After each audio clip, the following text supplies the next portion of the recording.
If you don't approach it correctly, if you're approaching it from what I can get, give me, it will never work. Because guess what?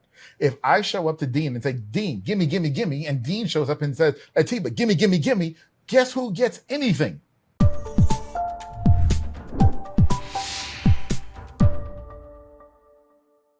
Dean, if I've got to go to one more networking event, I am done.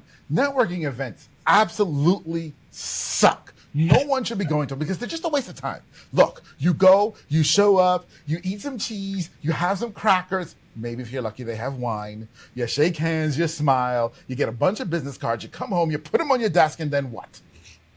Why should business owners be networking, Dean?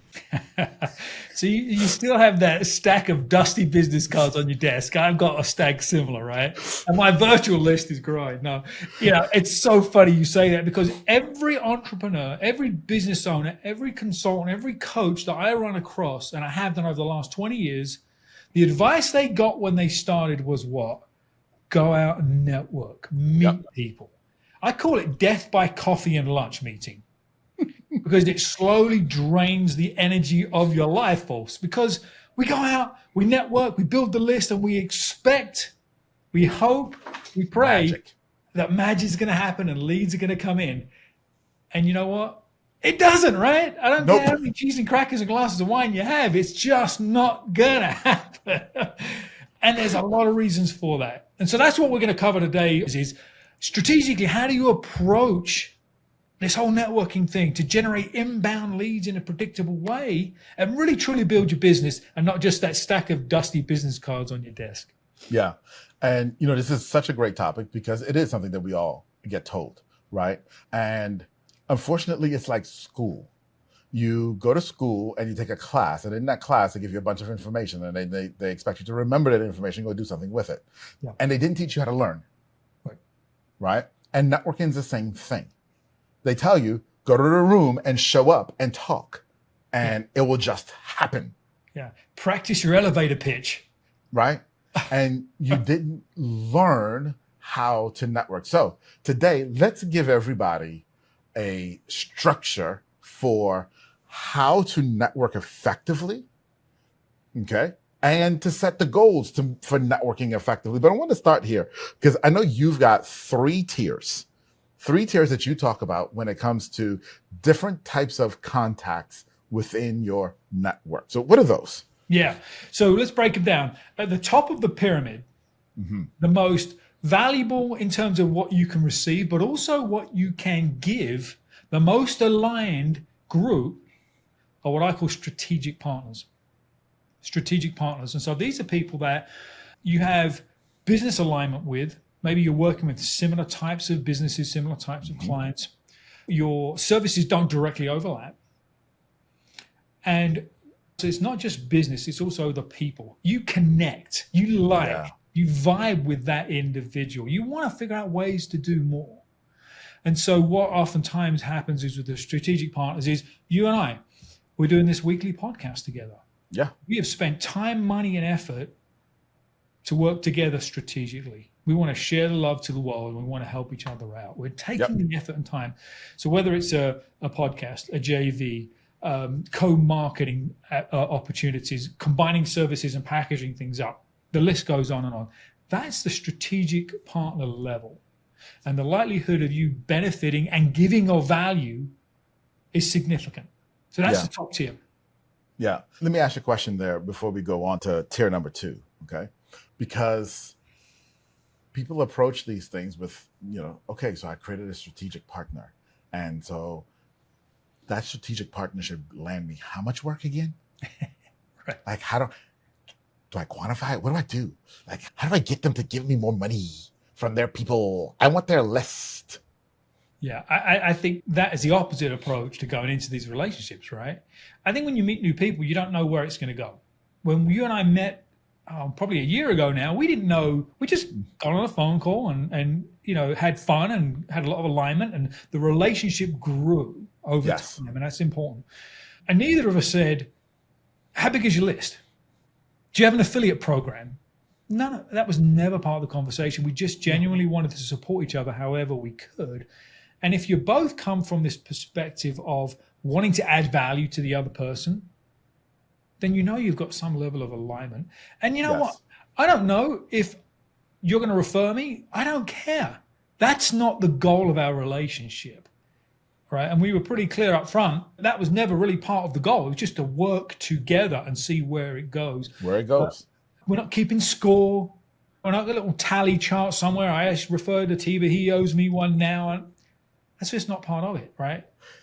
Yes. And that's one of the keys to understanding having truly valuable strategic partners.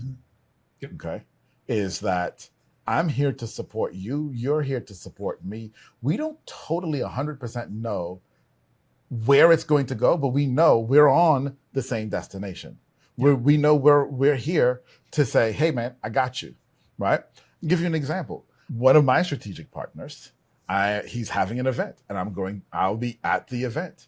And he sent me a message last night. He said, hey, would you be willing to MC my event? Well, guess what? I was going to go anyway. So yeah, sure. Now, it happens to be his entire audience are my ideal customers. He just asked me to spend 2 days in front of my ideal customer. Tough gig, right? Right? But the key there is we didn't start this relationship so that I knew he was going to offer me one day to be. No, we knew we were serving the same customer and we could support each other and we can help each other. And there were ways that we were going to overlap. And when we found them, we were going to do them and everybody would grow and everybody would get better.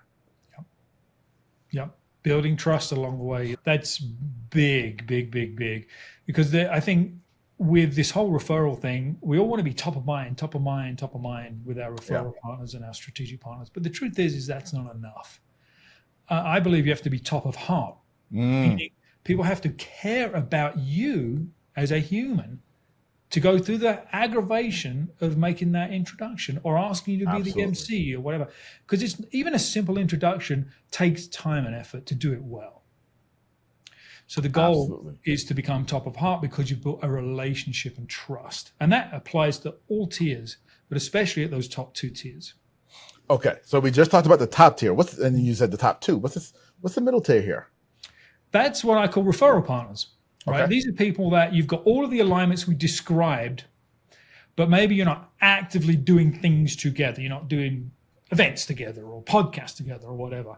But that person is your go-to for their service, then the problem they solve.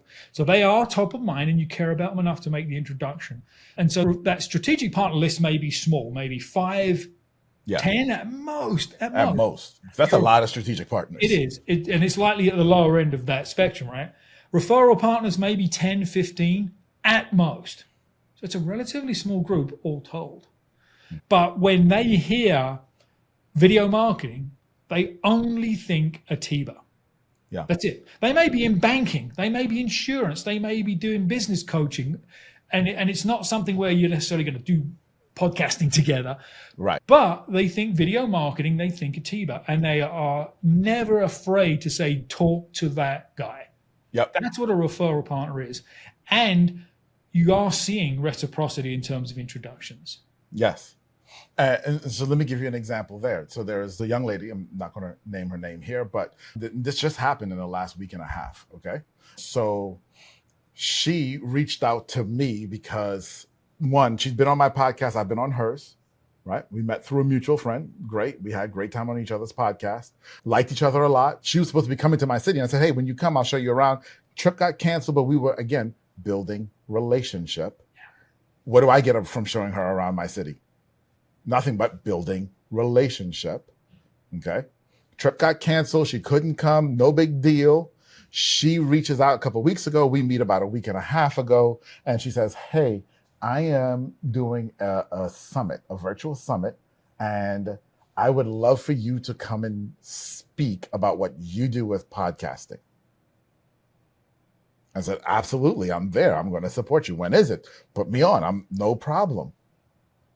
A week later, someone sends me a text message and says, hey, this is literally the text message. Hey, video content Superman, question for you. Does your team do podcast publishing and production? My response was, no, we don't do that. But I've got a friend who does. That young lady who reached out to me to be on her summit. Now, she reached out to me to be on her summit because what? She was on my show. I was on her show. When she came to town, I was going to spend money and time to take her around. And so, again, that relationship, top of heart. I was top of heart for her. So she asked me to be on her show. Yep. Or on her event. Yep. Which then made her top of mind and top of heart for me a week later when someone says, hey, who does? That's the referral nature. And that's why, as Dean said, 10 to 15, because you can't do that for 100 people. No. And you shouldn't try. You shouldn't try, because there are, if you had a list of 5 or 6 digital marketing agencies, for as an example, as people you would refer to, how do you, it's too many, right? You can't be reciprocal with that many of that specialty. Maybe you have 2. Maybe you have 3, because they have specialties, and you know the best sort of matchmaking opportunity. I have a good referral partner, a buddy of mine. They're in the market research business. Mm-hmm. Okay?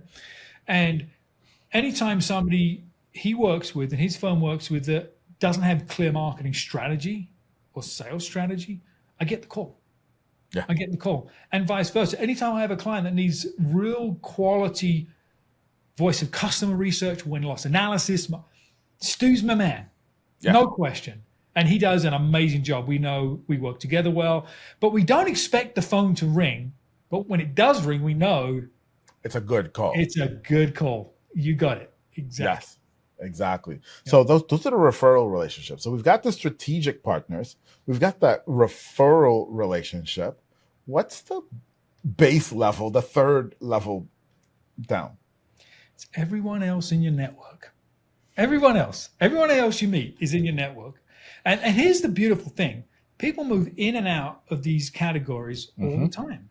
If you're being strategic about the relationships you're developing, life changes, business changes, the needs of the market change, whatever. People move in and out. And so the goal is to always have those seats filled at those top 2 levels with the right humans. Yes. That's the goal. Yeah. Okay, so let's go ahead. I was just going to say one other thing in terms of your network, everybody else. Have mechanisms in place to stay connected with them. You're not going to have coffee with hundreds of people a week, right? It just doesn't make sense. So if you've got podcasts, you've got an email list, you've got social media content, you can shout them out on your post, tag them, engage with that list, because you never know where that next strategic partner is hiding. Absolutely. One of the things that we do, if you travel as much as I do, is we work hard to keep track of where everyone is. And so if I'm going to a certain city, we'll send messages to everyone that I know in that city. Hey, I'll be in your city on these days. If you're around, 99 times out of 100, nothing in terms of a meeting comes out of it. But what does come out of it is Atiba didn't forget me. Yep. Exactly. That's perfect. Right? Yep. So, okay. So we've defined the 3 tiers, but we promise people to figure out how to actually make this work. Because now we have, and I know I started in jest with the old school B&I sort of networking event type of thing, but networking has evolved so far from there, especially with COVID and virtual. Right? I mean, you can go to a virtual conference that has 10,000 people and meet people in the chat. Totally. Yeah. Right? You can meet people. We met through a referral. We networked through a referral. You did. Right? So you're meeting someone. And I'm going to ask this real bluntly. Number 1, when you're meeting someone, what does your heart posture need to be in meeting someone? And number 2, how do you determine where they fit in those tiers? Yeah, that's a great question. And I think often people show up with this mindset of, can I get something? Is there an opportunity for me here? And I show up with a purely open mind. I have no idea where the conversation is going to go. I'll give you an example. I connected with somebody on LinkedIn, and he hopped on my Calendly, grabbed a meeting. I'm like, all right, I'll check out his profile, see what it's all about. I didn't know. His firm is based in the UK. I don't know if he realized I was English at the time because my 30-year history in the States, people will assume, but nonetheless. But he does international sales and marketing development for big brands. That's interesting. But I had no idea. We hop on a call, we get to know each other. We're now developing a strategic partnership. A true income paper strategic partnership for his clients that want to grow in the US.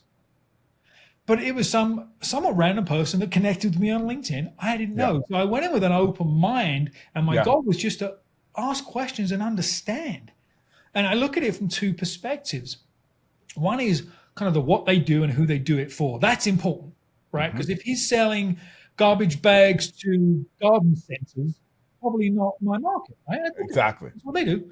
But I also go in with the other frame, which is get to know the person, the human behind the name and the brand.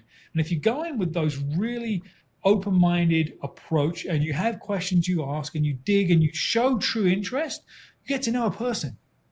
And that's never a bad day, right? Right. It just may not be a fit for a relationship in the future, though. I'm going to take that a little bit further in a question for you. Okay. Because we have in our audience some people who are ultra competitive. Y'all know who you are. Yeah, you. I'm talking to you. You know you're competitive. You heard Dean just now, and you're like, go in with an open mind. How do I know I won? I need to compete. Where's the mile marker that says, ding, I get a gold star? Come on. Give me something more here, right? So for those who need the measurement for their own internal psyche, what does that look like? I'm one of those people, so I know what I do. So I'm curious what your answer is, and I'll share mine too. Yeah. Well, I think that there's a couple of ways to answer that. And for me, the measurement isn't the short term check the box. It's the longer term, holistic gain, let's say. The short term is I know I've got to fill my funnel, sales funnel. And there's lots of ways to do that with our marketing and our outreach and all the things. And I know that referral partners and strategic partners are a piece of that. So I can put a number to that and I can say I need to have 3 new networking meetings a week, knowing that 80% of them aren't going to even translate to referral partners, right? I can measure that and I can give myself a goal because I want to get the 3 no's to get to the 1 yes. Correct. So I can start to build a relationship with that individual. So that's just a very easy way to do it is set yourself a goal. That goal can also be not just that first meeting, but I need to have 3 conversations a week or a month with existing network connections and see if we move them to referral partners. That's great. So that one-time touch isn't going to get it done. So you apply the metrics that make sense for you to move people up and down those tiers and build relationships and ultimately get the results you want. Absolutely. Those are great. I'll share with you mine. And I'm going to land the plane even more because you looked at it from a strategic perspective, which you should. And you're right. And measuring and the goals from a strategic perspective. That's perfect, right? CRMs are built around that. That's awesome. Now let's talk about it for those of you who are truly, truly, truly ultra competitive. Right? And you're looking at it on an individual one-to-one basis. Here's my measure. And I'm just offering this to you. You determine if this is right for you. Maybe it's something else for you. Here's my measure. Did I outgive them? Yeah. When we meet, I want to outgive you.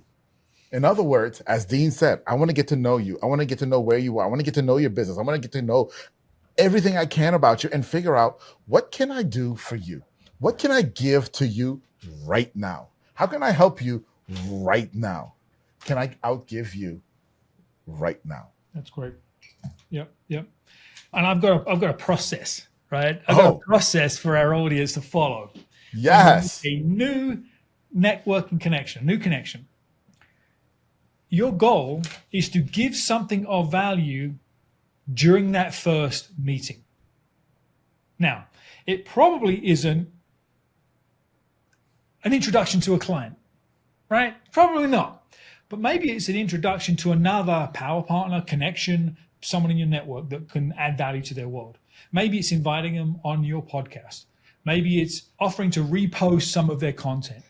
Be of value on the first call. You've started to the competitive edge, right? You beat them to the punch. You've given a value first without any expectation of return. And as we said, one conversation doesn't make a relationship. You schedule a call for a month out, give again before you meet the second time. That's the one that's really unexpected. You just had two really powerful swings of the bat to build relationships. So that process works really well. So going into it, it changes how you build, how you ask the questions and how you get to know the person. If I go in thinking, I want to give Atiba something of huge value by the time we're done, I'm going to ask the questions I need to ask to find out how I can do that. Do that. Yes. Versus, here's who I work with. Who do you know that you can refer me to that looks like that person? Yeah. And the thing too, and I want to be very, very careful here, okay, for some of you, especially if you're ultra competitive like me, huge value is huge value in their eyes, not your eyes. Okay. And so those are the questions you have to also ask, because huge value could just be, you know what? Chapter 2 of this book talked about that issue that you're having right now, and the solution you're looking for is in chapter 2. Yeah, absolutely. Yeah, resources, information. There are often times where, and I'm sure it happens with you too, where you get on a call and you start talking about what you do and they talk about what they do and they start asking you questions about your specialty. I have this problem with my video marketing, Atiba, and I've got a YouTube channel, but what am I doing? And you give some highly valuable advice. You didn't intend to do that. And they're not necessarily asking for the freebie. They're just having a conversation with you. That's powerful stuff. Don't be afraid to give away your best stuff to those people. That's something of value to them. Yeah. And let me take it a little bit even further than that, y'all. Yeah. Right? Because you see, so now we've talked about giving value when it's external to you, of resources or other things external to you. Dean just brought up the concept of giving value of things that are actually internal to you, of what you do, what you know, what your zone of genius is, right? But don't just answer the question and give that. Here's where it gets real fun.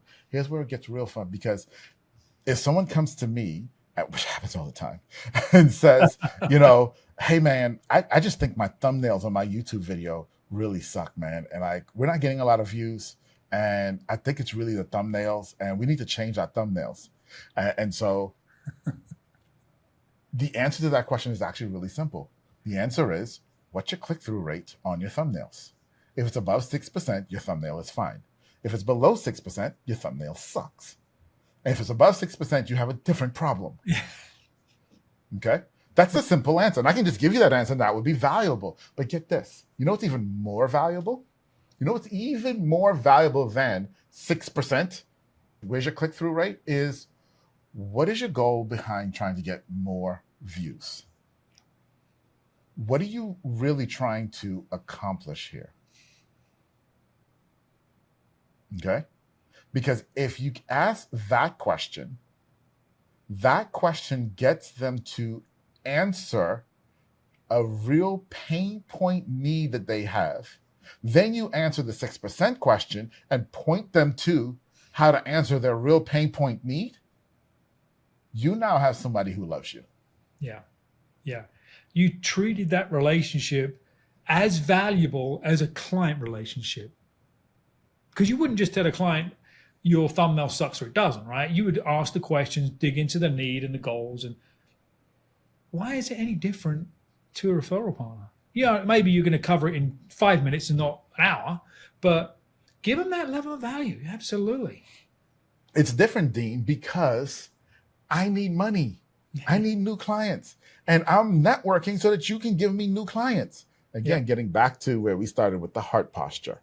If you don't approach it correctly, if you're approaching it from what I can get, gimme, it will never work. Because guess what?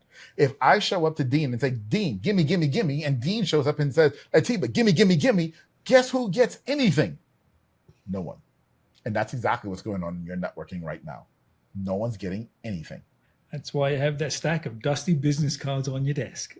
It's exactly why they exist. So Yep. I hope today that we gave you I know we gave you the structure and some of the process of how to build these networking relationships.